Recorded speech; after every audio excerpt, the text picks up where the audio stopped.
So this is the second run. This is the first time it happened. We've been filming for like 10 minutes and talking a lot about interesting things. And the camera stopped. Yeah, I know. It's your fault, I think. I don't think so. No, I'm good with technology. Nothing happens with my stuff. Can you keep an eye on the camera so make sure? And it was working for some time. I don't know. I focused on some items and then maybe it stopped. Okay, so let's start from the beginning. Hi, how are you? Yeah, I'm very fine. I'm very fine, thanks. And now we're going to talk about the cake again. Yeah, because we already did that, and it was all very surprising and everything. But now, okay, second run. So you're eating cake. Why? Yeah, I'm eating a pie with red fruits because I love red fruits, and I'm sure it will taste good. I did not try it yet on the first run, so maybe. Well, do it now because you have a second chance to try it. And while you're eating, I can tell the audience that we met first time in New York. That must have been like 2 years ago, or almost 2 years ago. And we met in New York, and I fell in love with your colorful objects. They stand out, and they're really nice looking. And then we talked about the story, because it's all made of sustainable materials, and it's also, and also there's a third thing with that, and that's that you can 3D print it at home.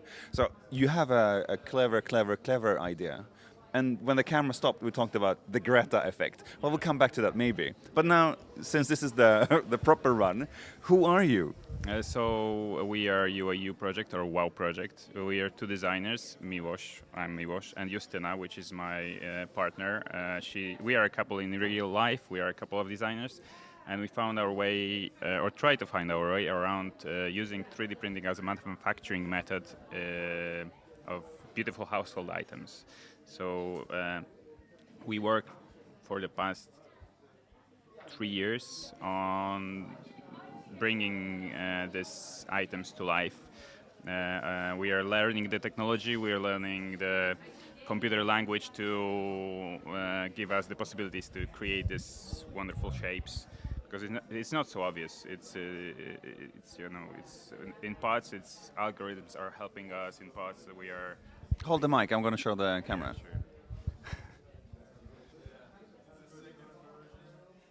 Yeah, it's endless candle holder. You can endlessly make different combinations of it. 6 parts, ever changing places. Nice. I like it. Yeah. Give me my mic back. Okay. So let's talk about fairs. That's a new question that we did not talk about before the camera broke. So this is the third fair I see you. I met you in New York, and then I met you in Frankfurt, and then we're here now in Eindhoven. How important are fairs for a young design brand like UAU? It's really important. Like, without going to fairs, we wouldn't have a market in the country we are visiting. So, okay, it's changing.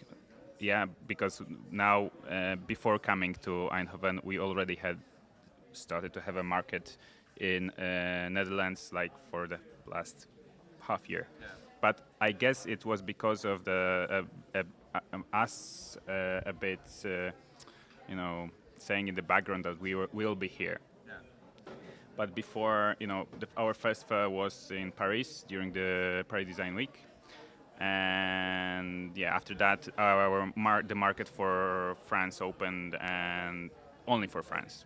Then we went to New York, and that opened the market in more countries, not necessarily in the United States.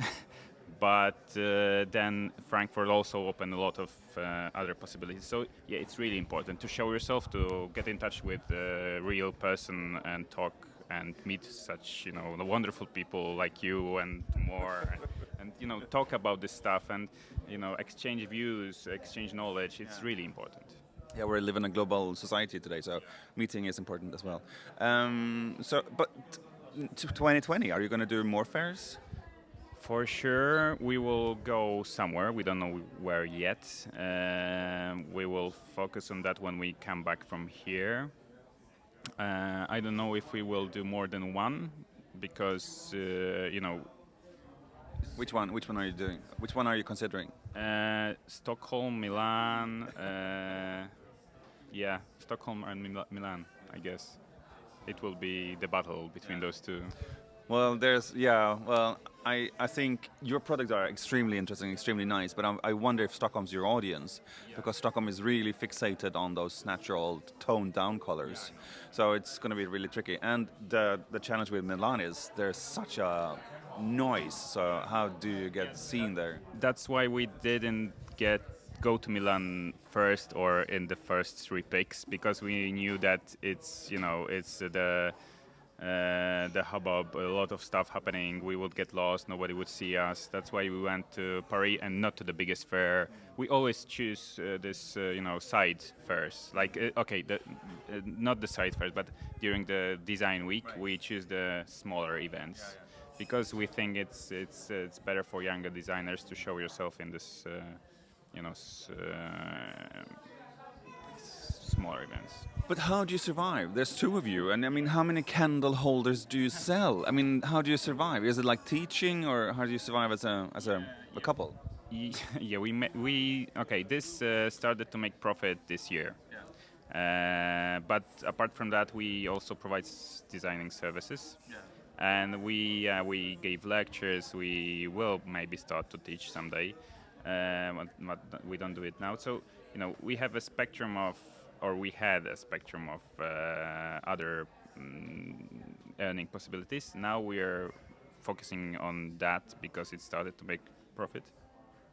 And since Frankfurt, it really sped up, and we are now have 7 printers working constantly and producing the stuff, and we produce on order. So it's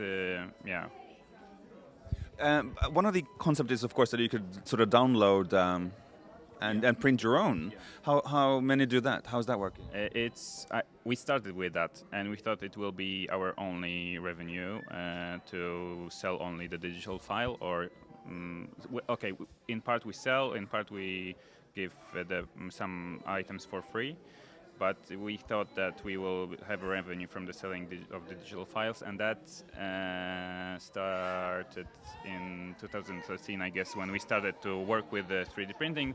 We put some items online, and we saw that it is happening, but not so fast as we think. There was this kind of downfall of 3D printing. Like nobody took care about that, so nothing was selling in this year. I don't remember, it was 2016, I guess. And it's not so popular. People, even if they have a printing place near their home, they don't know the existence of it. Yeah. It's not so popular. There was this service called 3D Hubs that used to hold together like this.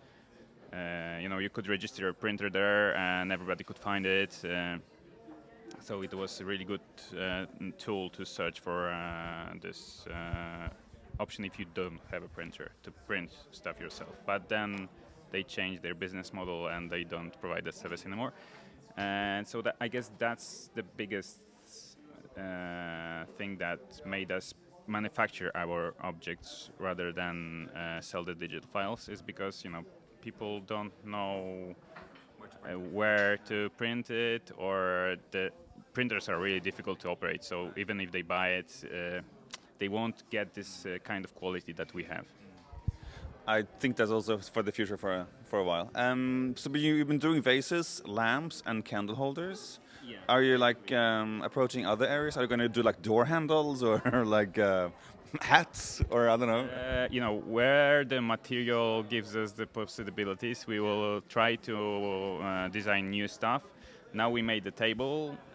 We are, trying to make bigger stuff now. That's our idea for the next year, to make bigger objects. So now our printers now give us the possibility to print 20 by 20 by 20 centimeters, approximately. And we want to, somehow make bigger things in one piece, so use a bigger printer. And we'll see how it goes. Yeah.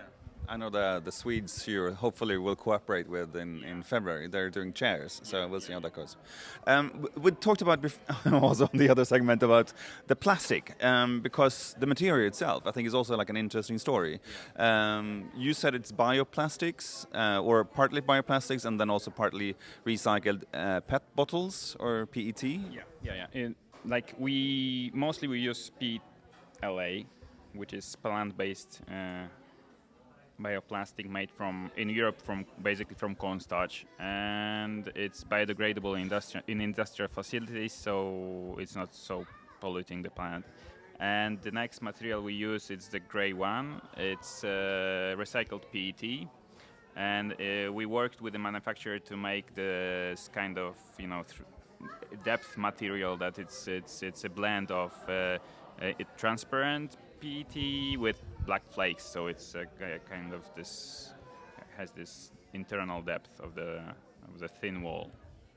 And do you have a favorite of all the things you're remaking? Because you're making a lot of things. Do you have a favorite shape? Is it something that's yours? It would be hard to pick, It would be hard to pick because now we also started to use and that's interesting because we use PLA, this colorful one, and that's we love the colors and to play with them. But now our manufacturer gave us production waste, which is when they clean the machine from one color and before the second color, they make the spool of these gradient colors, and they are never the same. And yeah, but you don't see the gradient so much in there. Here it would be better, yeah. So the top is totally different, yeah. Can you take it off? Yeah, but it's These things happen on TV. So. and it's So there's a yellow thing on the top, and then it's greener on the base. Yeah. So for me, apart from the shapes which I really like to create and to see how they look, and I don't know, I couldn't choose the favorite, but I really love this new thing, the gradients that are will never happen again. Yeah, it's only one time thing, like from the school. Yeah, it will never provide the same effect. I think it's beautiful. I think it's really nice. I think you have a really nice collection. I think you have a future ahead of you. I think this is the way forward. I mean, we should be doing bioplastics, and we should be 3D printing at home, and we should have a more sustainable life. Yeah. But last question: is it Polish design? I think it's our design, and because it's our and we are Polish, it is Polish. But it's not in the trend now. But I don't see this trend anywhere yet. So, I think it's it's starting to be more Polish with our Well, you have some colorful folk art, so I mean, the colors are there. So they are there, and of course, but the I guess the colorfulness of the candle holders was somehow inspired by Italian design, the Torre Sozzos and so on. But yeah, you can find some Polishness in them. Yeah. Well, I'm going to say dziękuję. I have no idea what you said, but I'm going to be like, I hope he says something nice. Our 15 minutes are up. So I'll see you hopefully in Stockholm or Milan, I guess. Yeah. For sure we will be in one of those two. And also have the people in Poland have me come to Warsaw. It's been like 5 years since I was in Warsaw. Yeah. I will tell them. Tell everyone in Warsaw. Yeah. Okay, bye. Bye. Thanks.